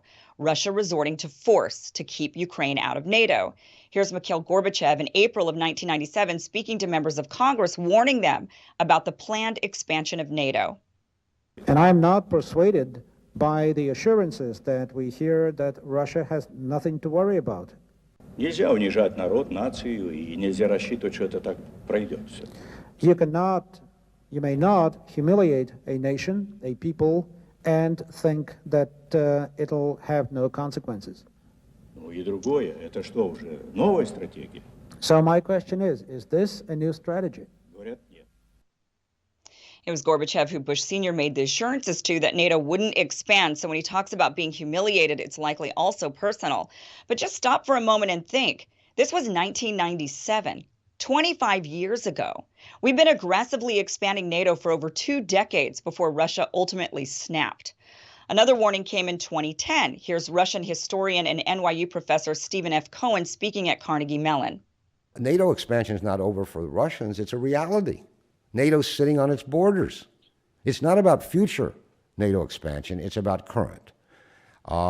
NATO expansion represents the following to Russia. And near this I will end.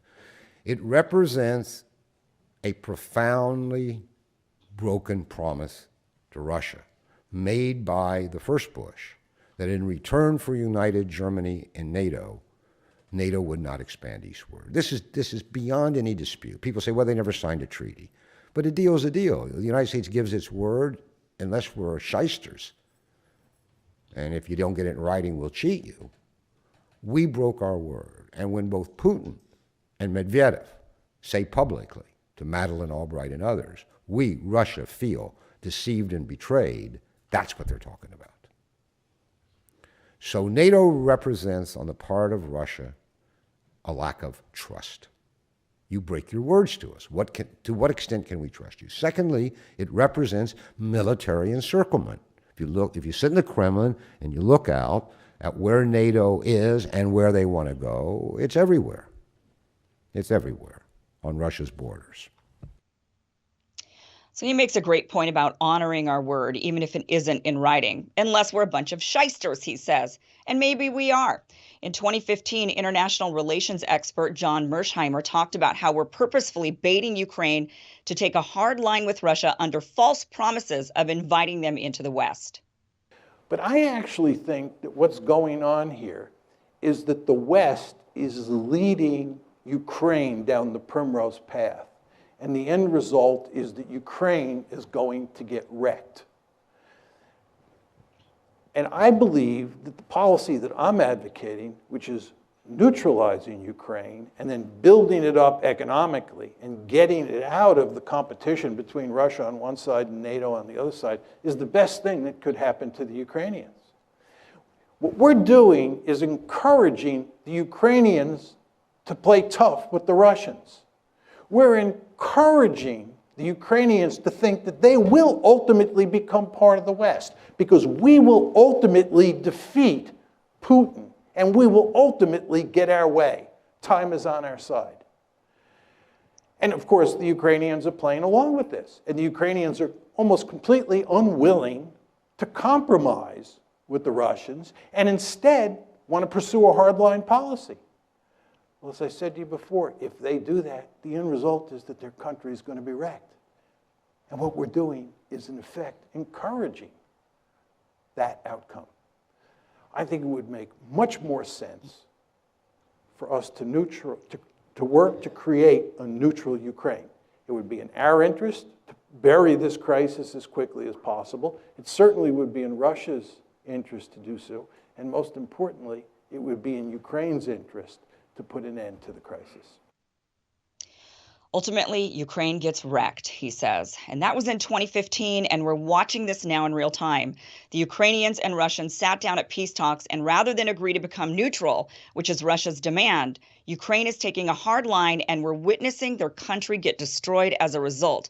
And now it's likely the country will be split in 2 or possibly 3 the further Ukraine goes into the conflict, unwilling to negotiate. Yesterday in Biden's State of the Union address, he said, quote, "The NATO alliance was created to secure peace and stability in Europe after World War II." But I got to admit, it's not feeling like it. Biden also said Putin had rejected repeated efforts at diplomacy, but many of us are wondering what those diplomacy attempts were. Russia has been clear for nearly 3 decades now. No NATO on their borders. They've said it over and over and over again, and yet we've continued to expand. We've expanded NATO and invaded and occupied various areas of the Middle East. Europe has created a union of member nations, and yet all the while we've been accusing Russia of wanting to reestablish the USSR. We've even put missiles up to their border in our NATO member states as a response. And now we're all in danger, not just Ukrainians, of an all-out nuclear war because our leaders continue to refuse to back down. The irony is, when Russia annexed Crimea and when Assad was accused of gassing his own people, American neocons were upset Obama had set a red line, but refused to actually do anything about it when it was crossed. Those same neocons are shocked Putin actually said arming Ukraine is a red line and meant it. He wasn't bluffing, and he's not going to back down. The Russians have told us this would happen for decades now. I see many people saying it shouldn't be up to us or Russia if Ukraine joins NATO, that each country should be allowed to decide for themselves. But it doesn't work like that. NATO isn't a right. It's a club. It's an agreement that if one nation is invaded, the others will come to their collective defense. We should be allowed to choose who we want to rush to the defense of and who we think will be valuable in our defense when needed. The point of NATO is safety in numbers. But if adding a member makes the entire group unsafe, it defeats the point. But honestly, this entire situation with Ukraine and the U.S.'s unwillingness to militarily defend Ukraine because we don't want a nuclear war with Russia, which I agree with, calls into question the entire point to NATO. NATO was formed specifically to go to war with the Soviets. But if we're unwilling to go to war with them because it's a complete danger, then what is the actual purpose of NATO? But ultimately, my point is, the dog barked and barked and growled and growled. People even pointed year after year that the dog is growling and dangerous, yet we kept taunting the dog, and now the dog is attacking. And we're sitting here acting shocked, claiming that there was no provocation on our end. So, look, it's terrible what is happening in Ukraine, absolutely atrocious. John Mersheimer was right, though. That was 7 years ago when he said, we're telling them to go do this. We're giving them this we're emboldening Ukraine to make them feel like they can go in and confront Russia. And now you've got Zelensky begging, right? Just begging to be admitted into the EU, asking, we need a no-fly zone. So basically help us, go to war with Russia on our behalf, begging for this. Let us into the West. Let us into your world. And then you've got Biden almost insultingly yesterday at the State of the Union address saying, we're not going to go into Ukraine. We're not going to battle Russia, but NATO, we're going to protect our NATO nations. And if there's any sort of provocation on our NATO nations, then we're going to use the full force of NATO to counter it, which we don't even know. Like I said, we've never actually gone to war with the Soviets head on or with Russia head on. Right now, we don't want to. We're looking at it like, oh my, that would be nuclear annihilation, for everybody, the world.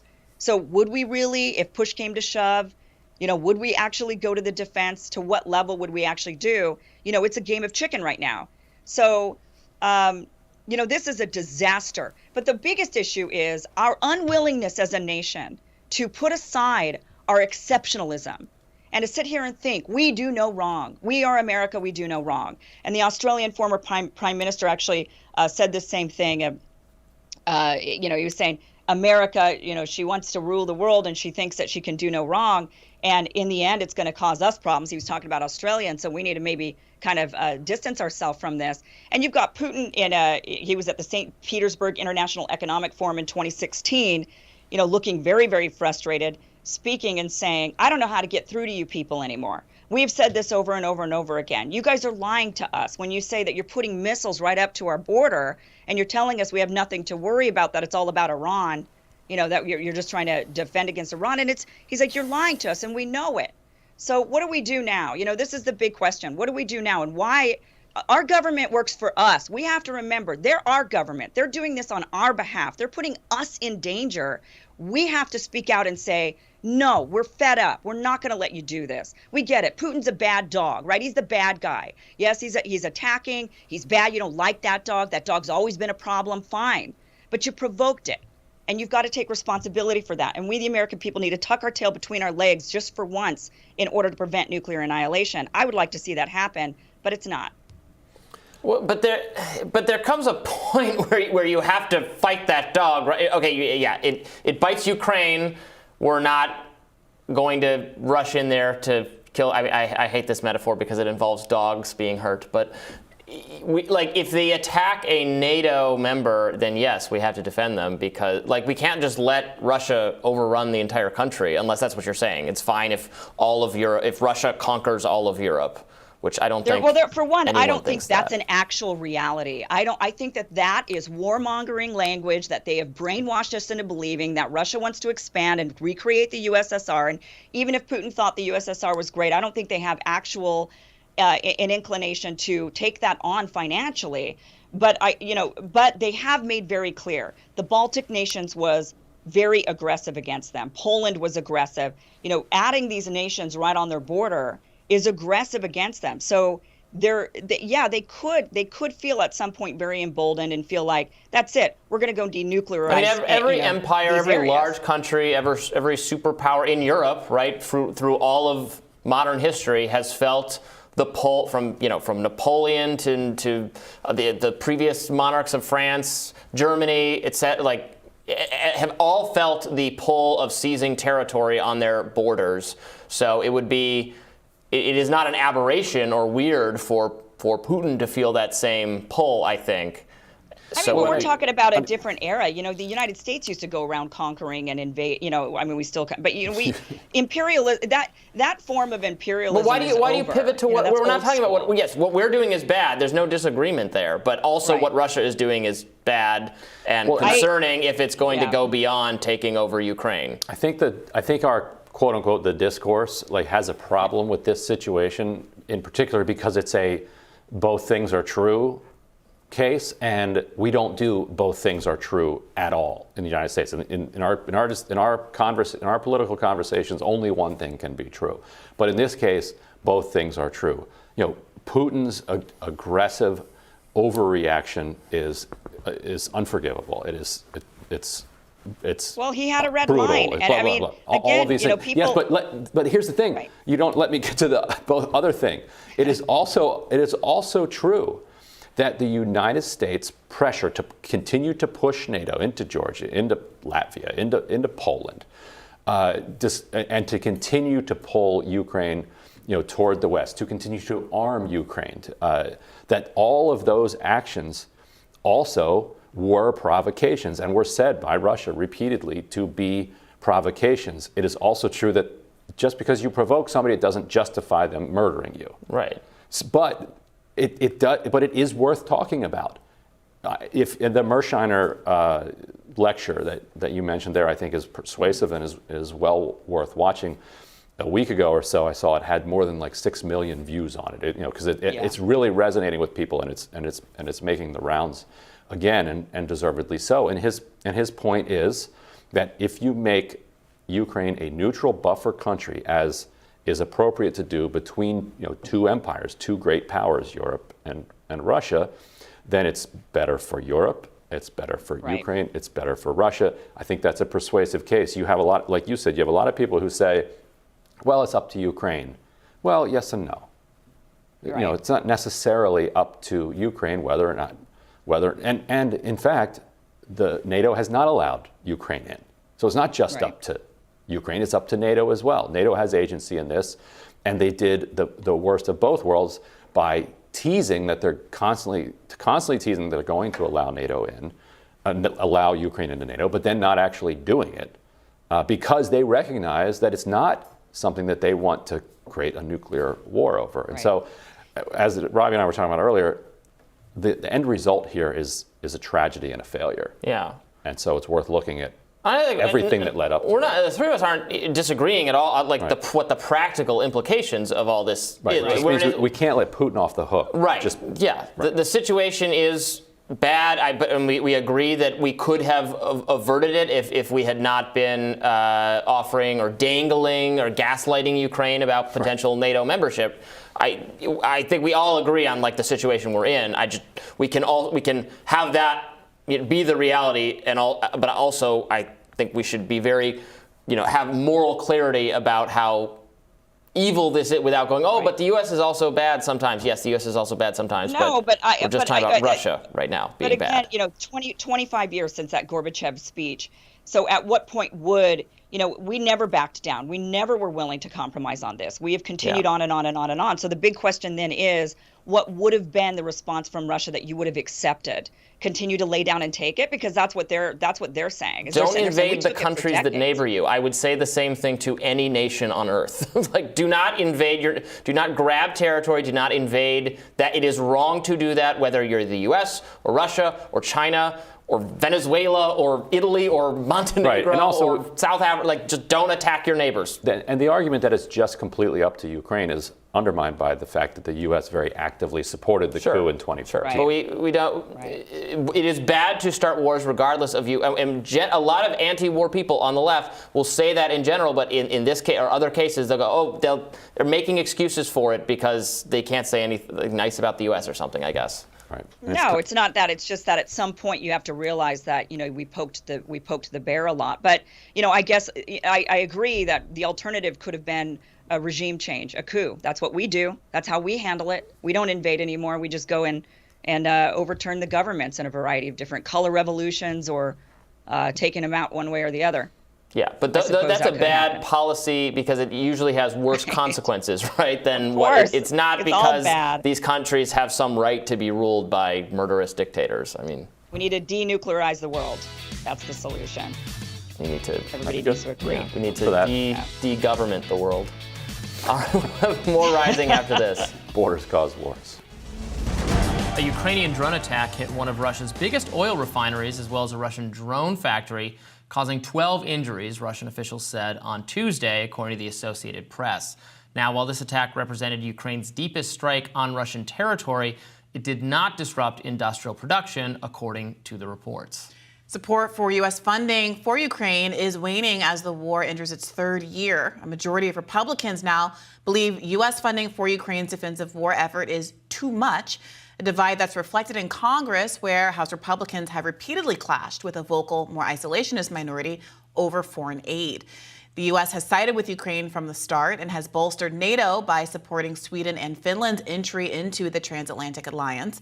And it looks like the Biden administration will be able to provide a fresh round of aid to Ukrainian President Vladimir Zelensky. Meanwhile, GOP Speaker Mike Johnson has begun publicly laying out potential conditions for extending military aid to Ukraine. His current plan is to authorize the U.S. government to seize and sell Russian assets that have been frozen since the start of the war and use that money to finance Ukraine. Economist and Columbia professor Jeffrey Sachs joins us today to help make sense of the status of the war and this funding issue. Welcome, Professor Sachs. Thanks. You can't make sense of this. It's a zoo. If I am just hearing now, if the plan is to illegally seize Russian assets, well, kiss goodbye to America's role in the international monetary system. There are just limits to what you can do, though I don't think our members of Congress really understand much about this. So can you speak to what you think should be happening here? Obviously, there is some friction within the Republican caucus. The Republican House has the narrowest majority in American history, which means that dissenters, which are in the minority, but which are present in the Republican Party, unlike in the Democratic Party for the most part, are able to exert their will, threaten to oust Mike Johnson the way they did Kevin McCarthy over this issue of foreign aid, specifically aid for Ukraine. What do you make of it? Well, first of all, this is purely money down the drain. So if they want to rip up another $61 billion, which is not chump change, they seem intent on doing it, but it will mean nothing except more destruction for Ukraine. The fact of the matter is, if you don't listen to the nonsense in our mainstream media, but listen to your show and others, people would know that this war has destroyed Ukraine, And the longer it continues, the less there will be of Ukraine. It's very simple, actually. If this goes on longer, Russia will capture more territory. If it goes on long enough, Russia will capture Odessa, Kiev. If we continue the way we're doing, and this is a Biden project that goes back 10 years now, will completely destroy Ukraine. So the idea that this is siding with Ukraine is absurd. Anyone who really follows events knows that we're not siding with Ukraine. We have paid for hundreds of thousands of Ukrainians to go to the front lines and die, for more and more territory to be lost, because the most basic point of this war, which is that we overthrew a government in Ukraine in 2014 that wanted neutrality so that we could push NATO enlargement, was reckless, stupid, and doomed to fail. And it failed. Now Biden is just trying to hide the failure to get past November, but the failure is seen on the battleground every day. If the Republicans play into this, it's unbelievable. Shame on them. They're basically on the right side, although Biden bludgeons them every day. You'll be the one to lose Ukraine. Well, the truth of the matter is Biden has been a disaster for Ukraine for a decade. The disaster is there in the graves of hundreds of thousands of Ukrainians and lost territory. This is a war that never should have happened. It was about NATO enlargement, where the Russians said no NATO on our borders, and Americans who were following this, like our CIA director, Bill Burns, who was then the U.S. ambassador to Russia in 2008, said, this is crazy. No way. The entire Russian political class is against this. But Biden and Obama and Hillary Clinton and Victoria Nuland, Jake Sullivan, Tony Blinken, they just barged ahead. They wrecked everything. And now they want another $61 billion to get them past November. It's a disgrace. It's completely a disgrace. To play devil's advocate, let me, give you the other side and then allow you to respond to that. What do you say to people that maybe acknowledge there were certainly missteps with the expansion of NATO and the provocation, but nevertheless, Russia chose to respond to that with an invasion. The situation in Ukraine is due to that invasion. And so what do you say to people who think, well, but we are now responding to that invasion by funding, not committing American troops, but funding a resistance in Ukraine that wants to continue fighting? Well, yeah, the war began 10 years ago when Victoria Nuland not only passed out cookies on Maidan, but engaged in insurrection to violently overthrow a government in Ukraine. Pretty stupid to have a regime change operation on a country with a 2,000 kilometer border with Russia. That's our American foreign policy. That's when this war started. This war didn't start in February 2022. It started in February 2014. It started with Nuland. It started with Blinken. It started with Sullivan. It started with Biden, who was a key person in that whole thing. And then the fighting went on for 10 years. And then in December 2021, Putin said, look, stop the NATO enlargement. We can avoid an escalation. I talked to the White House at that point. Nah, we don't stop anything. They just thought they had all the cards. We're going to cut them out of the SWIFT banking system. We're going to bring the economy to the knees. Bunch of nonsense by ignorant people. And so Putin escalated. He didn't start the war. He escalated the war. And within basically a week, Zelensky said, okay, we can be neutral. And the Turks mediated negotiations. And then, though the U.S. government wants to hide all of these facts, which are sitting out there for those who know where to find them, the U.S. intervened and told the Ukrainians, you keep fighting. And we have our senators who say this is the best best money that money can buy because it's Ukrainians dying, not Americans. They're weakening Russia. Well, they're not weakening Russia, but they are killing Ukrainians. So this is not responding to Putin's invasion. The war started 10 years ago, and we kept refusing every off-ramp. Till this day, Robbie, you know, you hear Putin say, and if you listen, every day we're open to negotiations. And then these fools in the U.S. government say, there's no one to negotiate. They don't want to negotiate. And then President Putin says, oh, we're open to negotiation. Oh, there's no one to negotiate is what we hear from the U.S. side. This is just narrative. It's destroyed Ukraine, and they just rip up money like there's no tomorrow. So another $61 billion.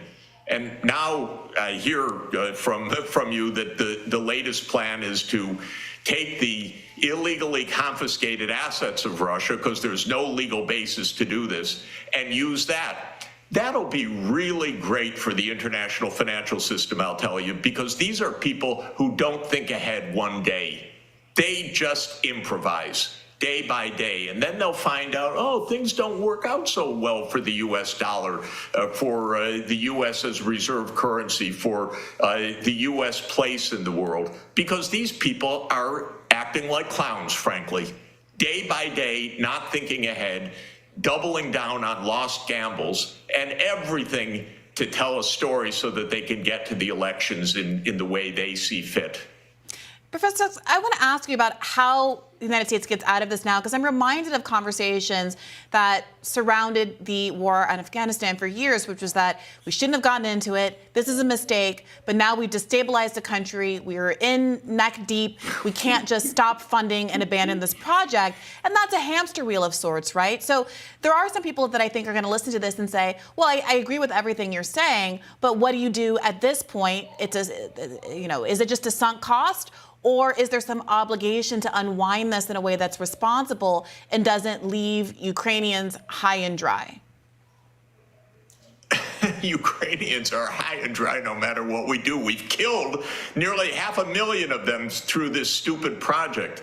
And the ones that throw good money after bad are the ones themselves that are personally culpable for this. This is Biden's project. So this is the first starting point. You don't throw good lives after those already dead and good money after bad when you have an absolute failure and disaster on your hands. By the way, this is like every American effort. I'm old enough to remember Vietnam. The same words said about Vietnam. We do this over and over and over again in the U.S. because our so-called leaders have no sense and they don't think ahead. So yes, we have to stop this. But the one thing that we don't do, and it's really a bit of a mystery to me, it's the worst I've seen in my whole lifetime, we don't negotiate. Does Biden call Putin and say we need to talk? No, that would be weakness. That would be appeasement. They don't even have the idea that you negotiate anything. And, you know, if you try everything by a military approach and a failed one, and you do it in these proxy wars where it's the people themselves in these countries that are dying on the front lines, and you don't know anything about diplomacy, well, you make a complete mess of the world.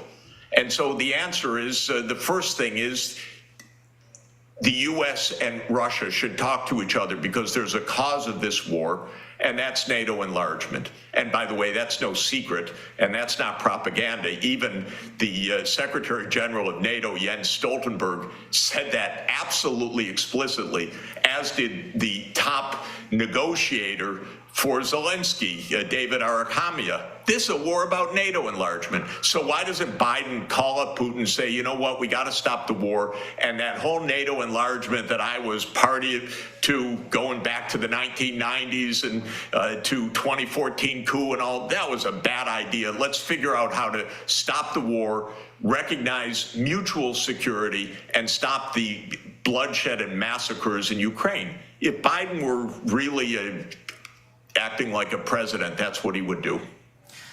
It's been about a year since a group of economists wrote an open letter about you, accusing you of denying the agency of Ukraine, peddling Putin talking points, all of those kinds of things.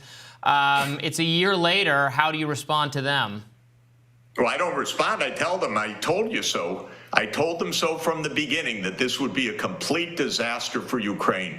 People don't want to hear this. They don't understand. They don't know enough about American history. I told them Ukraine is going to be like Afghanistan. And boy, is it like Afghanistan right now. So they didn't want to hear, that's not right, that's not fair, Professor Sachs. I was telling them facts. I was giving them some good advice. They didn't want to hear that. They wanted to hear about victory, glory, how Ukraine's going to succeed, that great counteroffensive, all the rest, all the baloney. But I said from the beginning that this would be a disaster. I said this is just the latest neocon debacle. And I said explicitly it was going to leave Ukraine like Afghanistan, and it was completely avoidable. So that's what I tell them. I'm sorry. Listen, pay attention, learn something. That's what I say to them. Professor Jeffrey Sachs, thank you so much for joining us on Rising today. We really appreciate it. Great to be with you. Thank you.